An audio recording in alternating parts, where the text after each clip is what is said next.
Welcome to the Mind Your Wedding Business podcast. I'm your host, Kevin Dennis.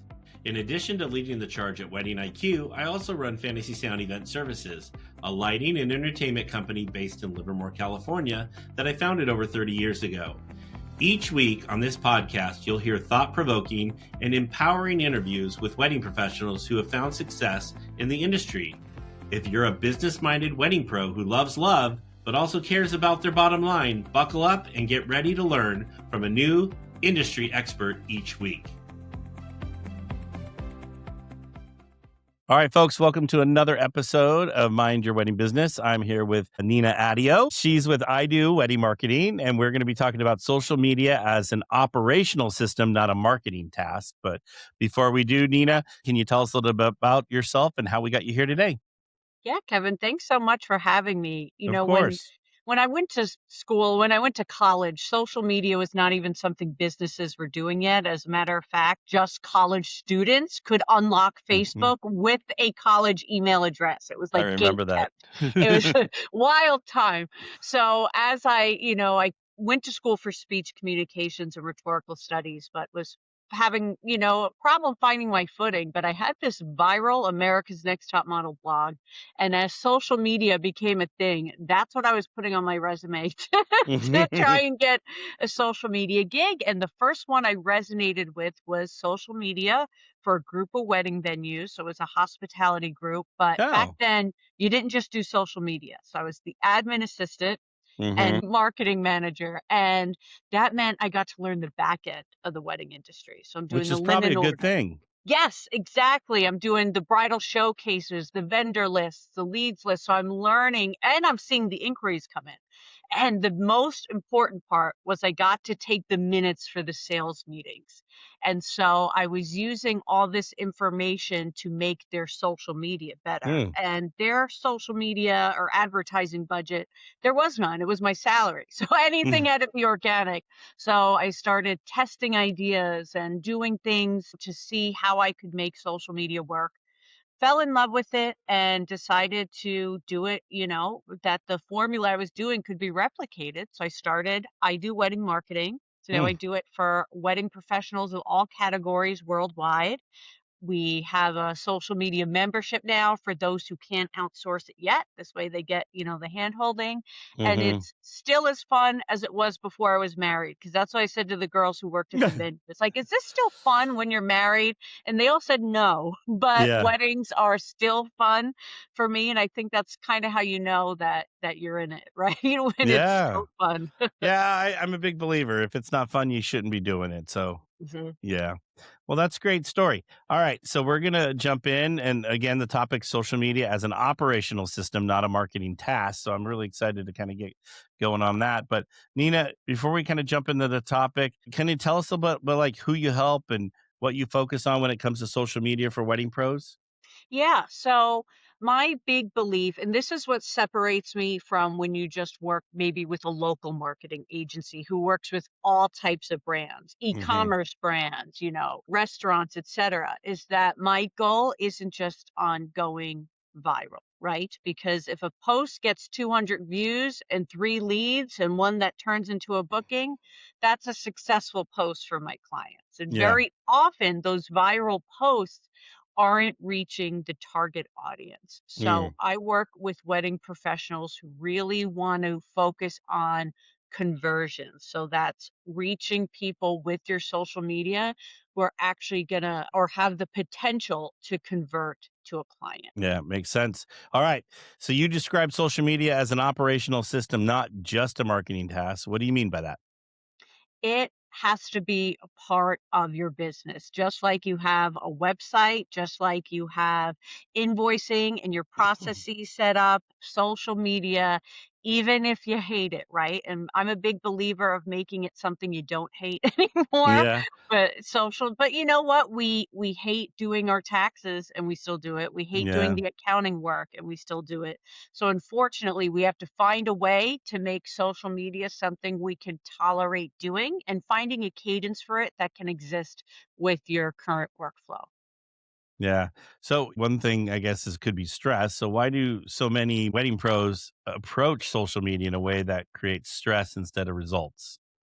because social media by nature has become very stressful as it is. And I think we're starting to realize these habits we've formed maybe aren't necessarily always serving us, where you're being constantly fed, ads or things you don't want to see, or you look up a news article once and now it won't stop popping up in your algorithm.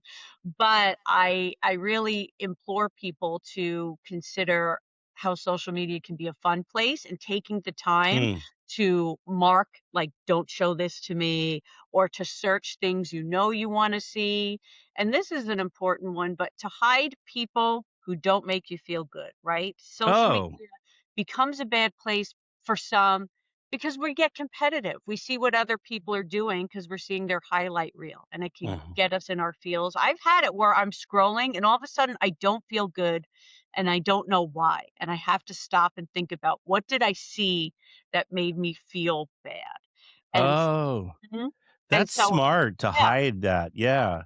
Because I because feel like there's people out there that'll get, like, upset and frustrated when they start seeing, like, their their competitor that they're not really fond of, but they're out there doing a bunch of work and they're, like, home twiddling their thumbs that weekend, you know? yeah, and for So all you know, they were at their cousin's weddings and got some footage, or yeah. this is old footage. But what I try to do is I'll mute them, so you don't have to unfollow them if you're afraid of how that would look. Just mute it, and then maybe once a month I go in, check on them, do a few likes so they see that I'm still, supportive and whatnot. They don't know I'm salty.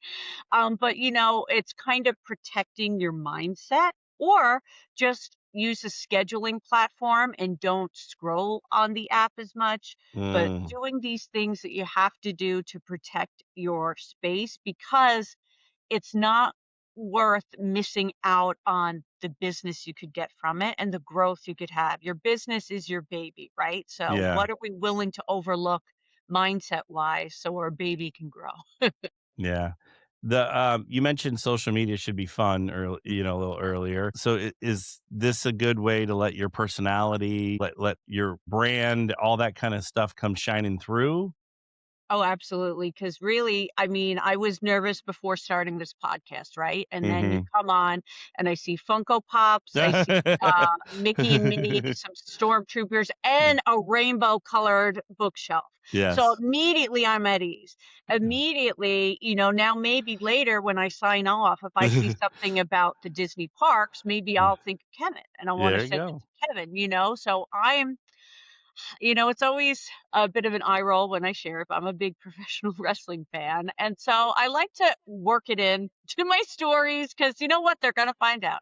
They're going to find out. They're going to see it, whether it's in the background or something, or I have a wrestling shirt on. But what happens instead is, whenever wrestling comes into someone's town, they're always letting me know about it. Or Mm, if they see something wrestling related, they're sending me a message to ask what I think of it. So letting your personality show, and it doesn't even have to be something as personal as that, but just, do you drink? And this is cliche. People say people don't care about what you drink, but it shows a bit of you, right? If you're a Diet Coke girly, a matcha, a mhm. coffee drinker, just whatever it is, allowing pieces of yourself to show, because that's pieces of themselves your audience can see. Well, and, is it a way to connect? It's probably a way to connect with people as well. Absolutely. I mean, when Yeah. I used to work at the venue getting the leads, the only thing I liked about leads from the Knot is that you could see the profile picture they picked. And so whenever I saw a Disney engagement photo, I was like, all right, I got a genuine response. I can work into that. But also, Kevin, what I think is important to remember is that many couples haven't shopped or planned a wedding before. And Yeah, it's like when you're shopping for a car for the first time. You don't know how the salesperson is going to treat you. You don't know if yeah, they're going to laugh you out of the building because they're like, you think you can afford this? It's a vulnerable place to be in. So yeah. the more we can make people comfortable or show them, like, hey, we're just like you. You can talk to me about my books and about my service. Yeah, no, it makes sense. I once had a bride who was a Golden State Warriors cheerleader, hire me to work her wedding because she went on my Instagram and saw that I liked basketball because I was a Sacramento Kings season ticket holder. I mean, and so even though it wasn't the same team, we had a connection over basketball. And I mean, it was, and I didn't know this it literally until we did the final meeting, you know? Wow, that Yeah, is yeah. great feedback. Yeah, but it was very I was like, "Wow, you never know how that connection's gonna come in." So, yeah. Absolutely. Alright, so what's the difference between posting randomly and having an actual social media, like, system going on?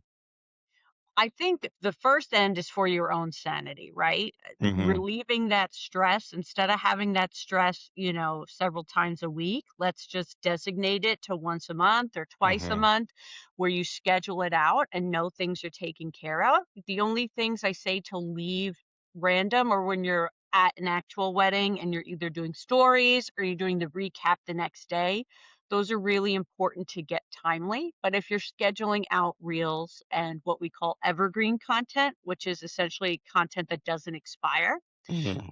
that I recommend posting in advance. And it doesn't have to be 7 days a week. If you can just start with once or twice a week, that's enough to let people know that you exist and that you're in business. Now, the reason we want to do more than that is because we're competing with so much stuff on social media, especially if Yeah. you're not running ads. What I do is all organic social media. So the more we post, the better our odds are. But if you don't have the time to increase those odds, twice a week is enough to start getting leads and action from it. Some traction.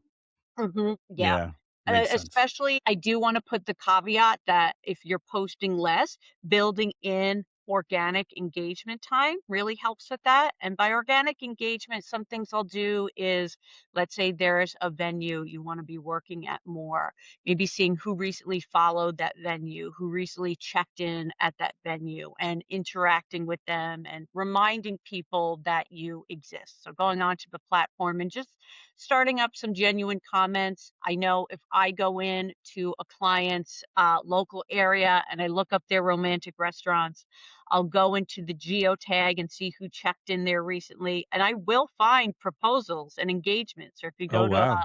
a park in your area, and then this way you just leave a comment saying, congratulations on your engagement. He picked a perfect location, and you don't have to spam them beyond that. If your profile's optimized, then they already know, if it says Kevin photography, then they know you're a photographer. If it says DJ, so you don't have to go, by the way, I see you're engaged and I'm a DJ. Like they know, they know what you do by your optimized profile.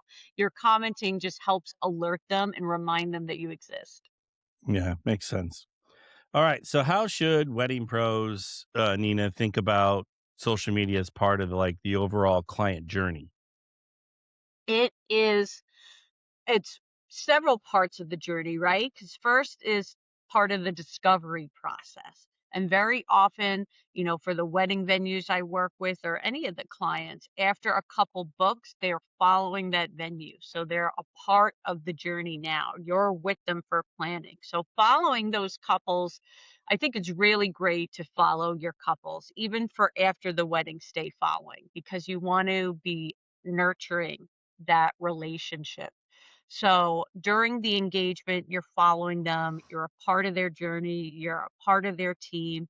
But then even afterwards, there's a process there of, tagging them in the photos, inviting them as a collaborator, which is a relatively newer feature to Instagram.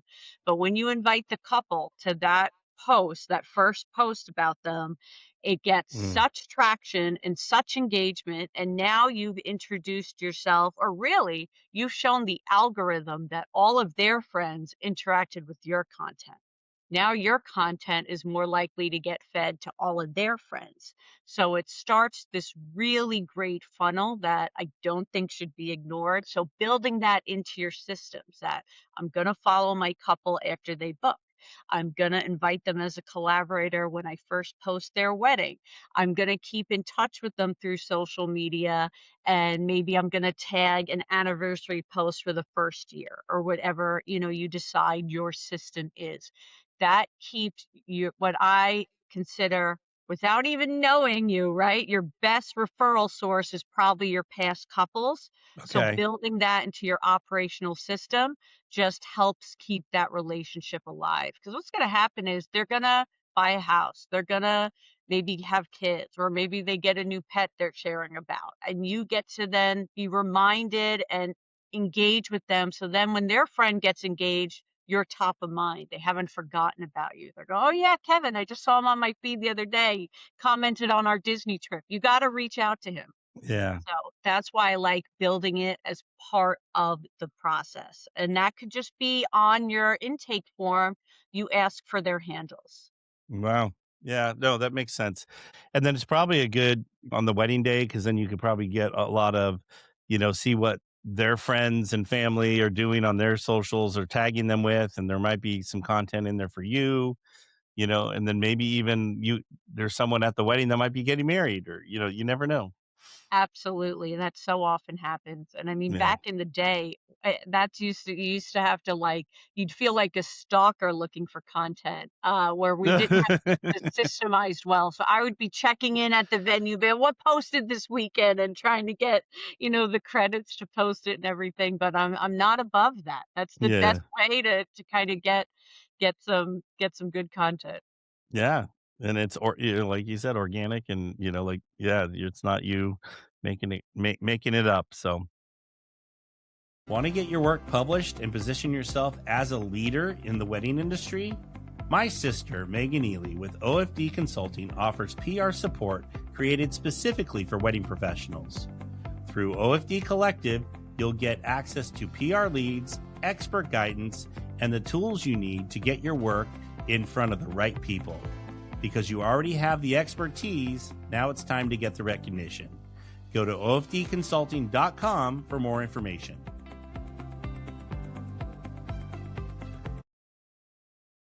All right, Nina, what are the biggest inefficiencies you see in how wedding pros manage their content? Not having it organized within their drive. Oh, So okay. I have some, or whatever filing system you use, right? So when a client even goes to work with, whether it's a virtual assistant, a social media manager, even maybe a friend's helping you, or maybe you're doing it yourself. But if you have things, if your galleries aren't organized, if you don't have the vendor credit sheet with the gallery, Mm, these things are missing, it's going to make it that much more strenuous when you go to sit down and do it. So having a system for when you get a new gallery of where you're filing it, usually I just like to put the venue name, the couple's name, the date. That's enough at a glance for me to see. Because sometimes, look, when the holidays come, you want to pull that holiday content. So if I see December weddings, I know to kind of look there. And you always want to have the couple's name. So if I'm accessing it and I don't know their names, then I'll know and can make it personal. And you want to know, I like having the venue name at a glance because you want to be just showing diversity in your feed. So you're showing different places. So obviously, yeah. if you're not a venue, if I'm a venue, then I want to see the photographer and I include that in the folder name too.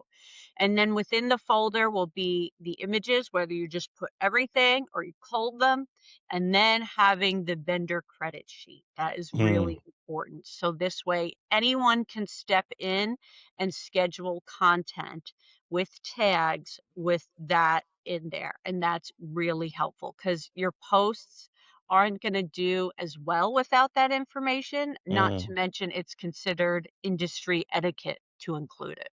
Yeah, it just makes sense. It's the right way to do because Mhm. I know there's nothing more frustrating as a wedding professional when you see someone post something and it's like, like my main company does chandeliers and drapery and there's our draperies in the background or our chandeliers are hanging in the photo and they don't credit us. It just Yeah. yeah, there's nothing more frustrating than that. And I So have to say from the social media manager perspective, sometimes it's just because 'cause they're not giving me that information. So I say mhm. that to say, don't hesitate to say, "Hey, you know, can you add me to this or add me to your files for this?" So, or here are the tags for it. I have them. I see that you don't. Because, like, man, Yeah. if I can because I try to chase them, but sometimes they just people are busy, right? That's why they're outsourcing the social media. Yeah. So I work with what I can, but don't hesitate to reach out and give them the information. Just, That's good advice because maybe it wasn't being vindictive. exactly. It's It not, was sometimes you just don't have yeah. Yeah. Yeah.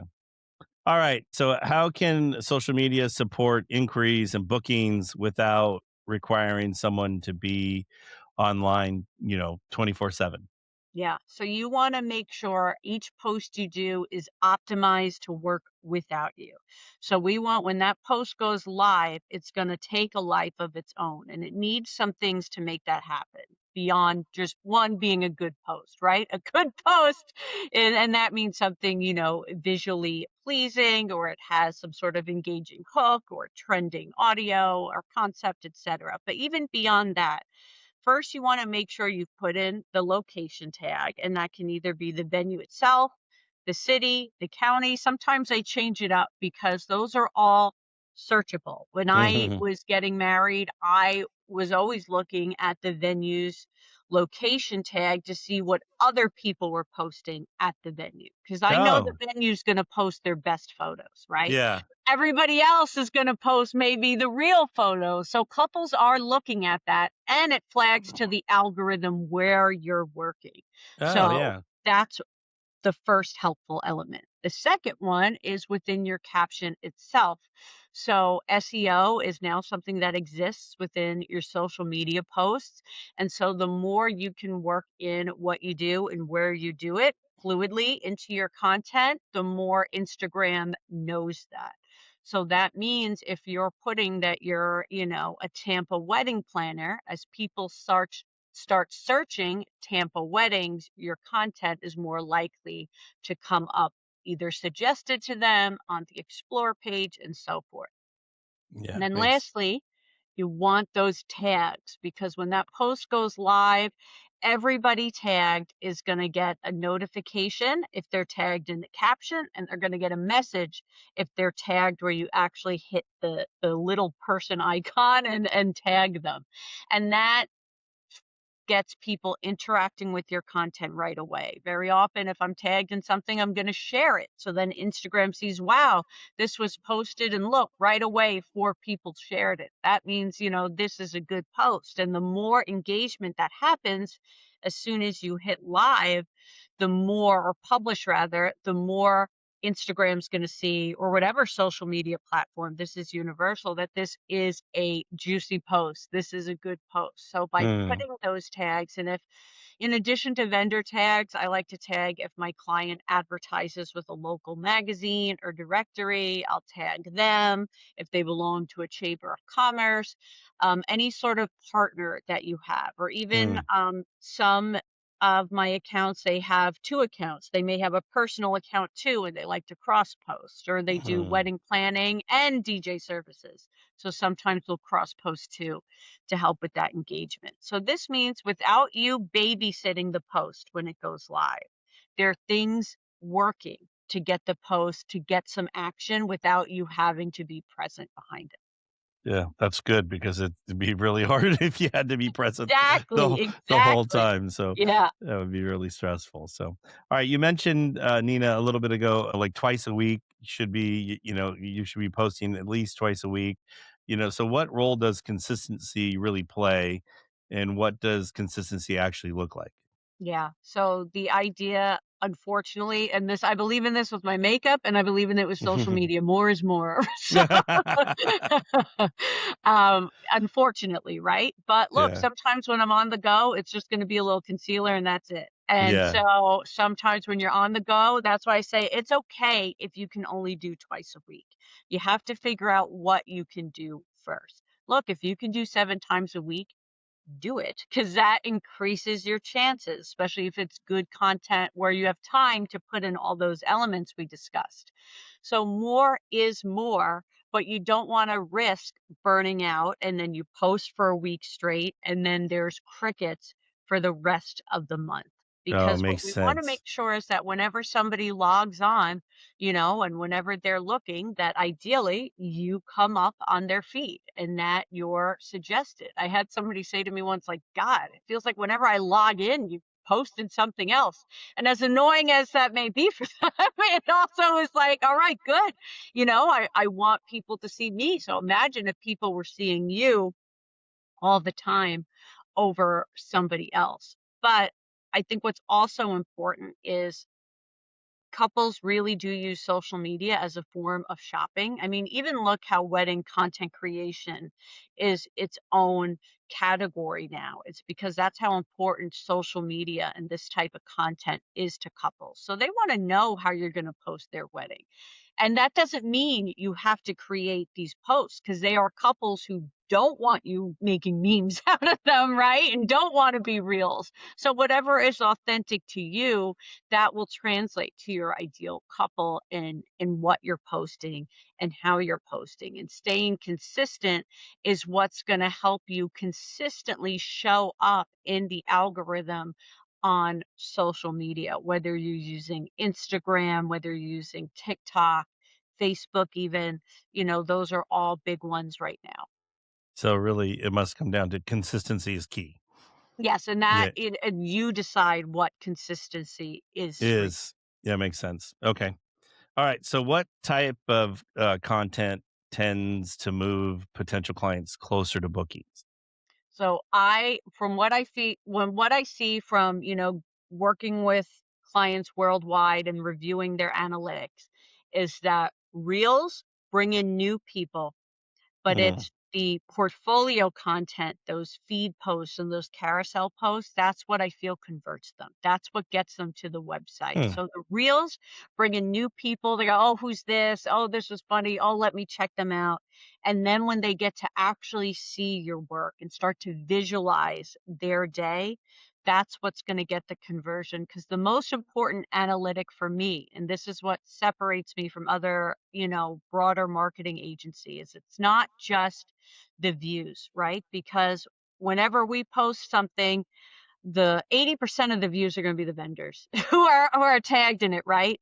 So I'm Yeah. really focused on the 20% who I want to click to your website. I want them in your funnel. So rather than just focusing on the views, I'm focusing on your website tabs and your link tabs. So when you go to your dashboard, I use Instagram as the example for everything, just because it's the most universal of the platform. So when you go into your Instagram and you click your professional dashboard, you'll be able to scroll down and see your website tabs. And that's the number to focus on each month, because that's the number you want to grow. And that's what will show you what is leading people to your website, which is the point of this all. I'm gonna say, yeah, that's Yeah. the ultimate goal, right? And it's also the hardest thing to do, because you know what a zombie scroll is like. So not only Yeah, is it stopping their scroll for them to go to our profile, then we want them to go to our profile to our website. So you have to really show people what they want to make that happen. yeah, that's a lot of hurdles to get Yes, to. yes, it Yeah, is. So don't yeah, be discouraged if it's a low number. It's a low number by design. Instagram does not want them to leave Instagram. yeah. So if That's you're good starting point. at 12, that's a fine number, because look, those are warm clicks. Like somebody Hmm. who's stopping all this to go to your website, they have a level of interest. So work with that number, even if it's not huge. That makes it. Well, it makes a whole lot of sense. So, all right, how can someone create content more strategically instead of like constantly scrambling for Yeah. ideas? I find one of my, hacks, and you don't have to use AI for this, but you could put captions on my Zoom calls, and it creates a transcript when it's done. So it's great because I have captions and we can read, what we're saying, and then I get the transcript after. Put that into chat, put that into Claude, whatever you use, and say, what were some of the questions they had? What here would be educational for other couples, right? What are people asking you that they don't understand? Because remember, it's vulnerable when you don't know if you can afford something, you don't know anything about this. Maybe you're the first vendor they've even spoken to. What would you rather they already knew before the call? Because it's going to make your life easier too if you could, Wow. get some of these out. And then also, if you look on Reddit threads, what questions are couples asking about pricing, about your service, about your area, even if the questions weren't for you. So let's say you're building this up and you don't have a bunch of sales calls. put that Reddit thread into Claude or chat and say, like, what could we pull here for content? Summarize what people want to know most here, and start with that. Because the more you can answer their questions, the more you can be the person they trust even before they get on the call, because you're really kind of grooming them even before they're ready to book. Even before they're engaged, as somebody starts kind of planning, thinking it's coming, that's when we want you to start coming into their world. Yeah, that makes a whole lot of sense. Feeling overwhelmed, trying to do it all in your wedding business? Our friend Ariana of Ariana & Co. is a virtual assistant who specializes in supporting wedding professionals just like you. From inbox and calendar management to content and workflows, she helps keep your business running smoothly so you can focus on your clients, your creativity, and the parts of your business you love most. Go to arianaandcompany.com for more information.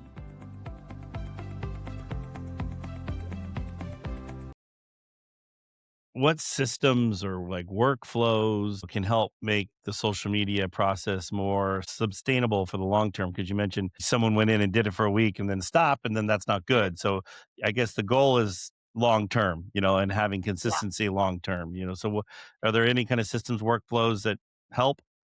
Yeah. So number one, commit to scheduling, because Okay. it's very easy to get so excited about what you posted that you want to post it now. But, going into a scheduler, you can use Meta Business Suite for free if you want to do Facebook and Instagram, or there's platforms like NG or Later is what I use, but you can use Later is great for an agency platform. If you have just one account, use something like NG or Meta Business Suite to save money. But this way you get the at a glance of the month, and you can see, let's Oh, just do every Monday, right? And have every Monday be a theme. Maybe you're spotlighting weddings, and so you do every Monday. And then you do every Thursday, and maybe those are going to be your talking head videos or your reels, and you have that set up. And then the other systems really are about what content creation looks like for you. So one is having, that drive set up and ready to go. So when you're ready to pull content, it's there. Another is when I see content that I get ideas from, save it. Save it into a mhm. collection on your Instagram, Pinterest, whatever platform you're using. So when you're ready to sit and work, you have it all there. There are a lot of social media accounts that give you hooks and prompts and caption ideas to use. So I'm always following them and saving that content so that when I'm ready to sit, I have it all there. And even if you're, using I use stock video for some clients because they don't have a content creator who's gotten stuff for them. So I use a Mhm. site called dupephotos.com, and they have vertical videos that are great for reels. And so before I'm ready to create content, I'll go to Dupe Photos, I'll put in weddings, and I'll save some stuff that looks on brand. And this way, when inspiration comes, I'm not going, oh, but I don't have a video, or oh, my Yeah. photos are a mess, or oh, I don't have an idea. You have everything ready to go where you need it. Is video king right now? I think it is for getting new people, but Okay. I don't think it's it, because when I look at my clients' accounts, I'm seeing that the posts really are performing well and they're also bringing in new people. But to have the type of growth we need as business owners, you got to have a blend of both. So Oh, do a okay. blend, start with at least one reel a week is what I'd recommend. Then let your analytics dictate how often you're going to keep it up. So having a blend is really important too. Yes, yes, Yeah. you've gotta do at least both, and by both, I mean reels and then carousel photos, excuse Yeah. me. Having more than one photo is important because then it gets pushed out to your followers twice. So if they don't Oh. engage with the first slide, Instagram will feed it to them again, starting at the second slide, so it increases your chances. So Uh, rather than just posting one wedding shot, post two, at well, least. and I noticed that lately. Yeah. So, yeah, no, I'm like, "Oh, I've already saw this post, but now I'm on the second slide or I'm You're on the saying, third." "Like it, darn it. Yeah, Kevin, yeah. give me a like." There you go. Tricky little algorithm. Yeah. All right, Nina, what are some signs that someone's social media strategy is like a waste of time instead of generating results? If your profile does not say where you service, that's a that's a big problem Okay. because we are competing for time. And when a couple finally decides to go to your profile, they're not then going to dig to see if you're in Dallas or not, or where, if you're in their location. You Hmm. know, you may assume they're going to then click to your website or click one of your posts, and sometimes wedding vendors will say to me, well, I don't really know if I want to be Dallas or Fort Worth or, what my real area is. And you just have to commit and try it. Then just at least put Texas, right? Put Yeah. something, you know, Metroplex, yeah, something. because missing that, and if it's destination, put destination, put that you travel, whatever it is, Hmm. because don't assume that couples are gonna search and dig to find it. Chances are they won't. Not to mention, it's searchable and will help the algorithm too. There's a reason Hmm. why for people's names, they'll put, Tamara Fort Worth wedding planner. That's because people are more likely searching Fort Worth wedding planner than they're searching Tamara. So when you put that in your name, it helps you come up for that search. Oh, that's a good advice right there because I would have never thought about that at all. Yeah, so So, that's usually the first thing I do if I'm on a strategy call with someone. We look at that and then we figure out what we want to put in the name. mm, And when next time you're on Instagram, test it out and put in your area, put in, Long Island wedding planner or Long Island venue and see what comes up. And then you'll notice it's in their name. So if you want to start coming up as a priority, tweak your name a bit. yeah, no, makes complete sense. So, all right, Anina, how should wedding pros measure whether their social media is actually working? So we mentioned before studying the link taps, but don't get discouraged about it. It's not just that alone, right? But you want to be seeing, are things growing? Are things moving the needle? It doesn't mean to give up on social media altogether, but it Mm, means maybe you got to tweak your voice. Maybe you're trying to fit into a mold that isn't you. Because like I said, not everybody is that content creator couple. So maybe you think mm, that's what you have to be and it's not you, right? So if you're not seeing the numbers you want, it doesn't necessarily mean it's not working, just maybe what you're doing isn't working. So think, have I mentioned my area? Have I given juicy content? Have I addressed things couples actually want to know and hear? Am I showing my best looking work? mhm. And getting into that and reviewing that. So going into the analytics, looking at your link taps, looking at your profile views, and looking at what your most successful pieces of content were in the past month, in the past quarter, in the past year. If they've were posted 6 months ago, repurpose it, do that concept again, and post it again in a different way. And then on Instagram specifically, not for reels, but for feed content, you can see if your posts generated people going over to your website. So there's a stat for it. When you go into your analytics and you open up a post you did, it will show you how many people shared it, how many people saved it, and how many people went onto your profile. So that was goal one, get them to the profile. And then if they did goal two and went to your website, you'll have that stat. So if you have a post that did that, then you want to think, okay, how can I do this again? If someone feels overwhelmed by content creation right now, what's the first thing they should change? I think opening your mind to that it doesn't have to be overwhelming. So sticking with one thing. If reels are too hard for you right now, then just don't do reels, right? I'd Okay. rather you post portfolio work than nothing. So it's Mhm. okay if you're not ready to do reels. Using tools like CapCut, which is where they create the reels for you. You Oh, just that's put nice. in your photos. So go download CapCut and type in montage or photo montage. And that will be where you can just put in your photos and it creates the music and the audio and everything together, and that makes it a little easier for you. And start there. So take small steps. Don't force yourself to do something that doesn't feel right. For example, I have clients who sometimes don't want to show their photo. So I'm not going to force them into it, but I'm going to say, well, you got to give me one. You got to give me your favorite photo of yourself. And then when we post that, people comment going, oh my gosh, I miss Denise so much. She was the best at my wedding. Oh my gosh, Denise was a lifesaver. And then you're getting real reviews on your post because you were willing to post yourself. And that Yeah. kind of takes away the overwhelm a bit because you're going, oh, it works. So just giving yourself time, giving yourself grace, and just, stretching your comfort a little bit to try these things.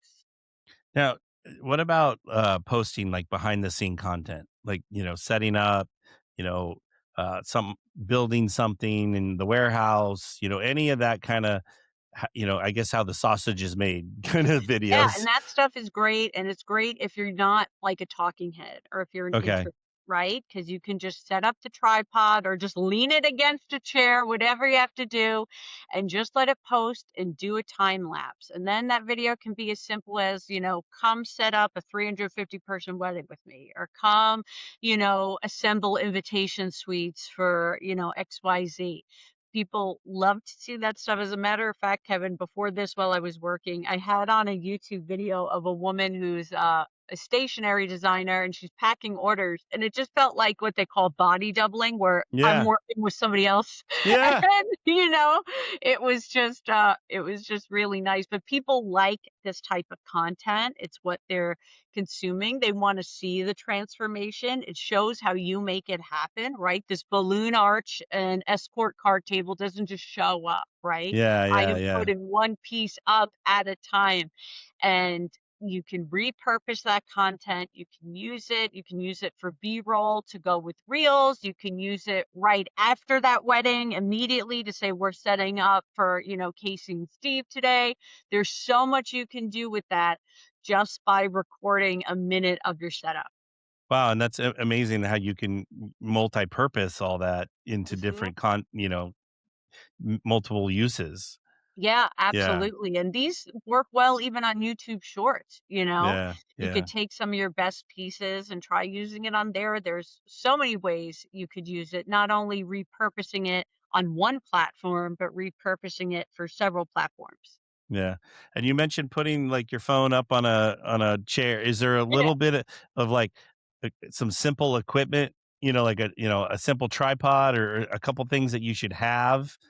Oh yeah, I If mean, it can be as simple as going to Five Below, right? And okay. just getting, a handheld item, or somebody made me on a 3D printer. They 3D printed a cell phone holder, and I've been using that all the time, and Oh, it's been so great. The biggest hack though for video quality is to use the back camera, which means you're not using the selfie cam. okay. You're using the back camera. So what I will use is I have, if you look it up on TikTok Shop, right, it will be a selfie cam mirror. And I clip a little mirror so this way I can see from the back side if Oh, frame. And that's the cheapest and easiest method. There are other ones where you have to connect them to Bluetooth and it will be like a full on mirror of your phone. yeah. But for me, I just like the mirror clip. That's nice and easy. Yeah, that's nice because then that makes it easy and then you can see what you're doing, but then you have the good quality of that really good camera in there. And it's cheap. Yeah, that's even better. We love Yes. the word cheap.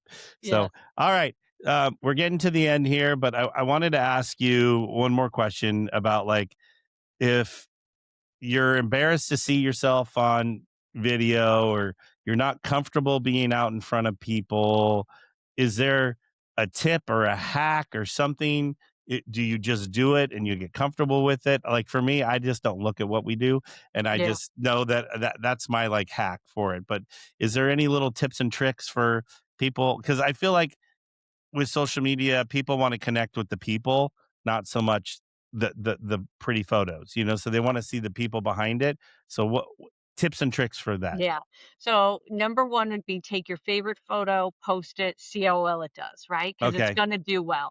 And then two would be when you let yourself use the filter, right? I let myself use the filter because it's like, if that's the difference between me trying to help my business or not, I'm going to use the filter, Hmm. right? Number three would be, for example, if you want to go live.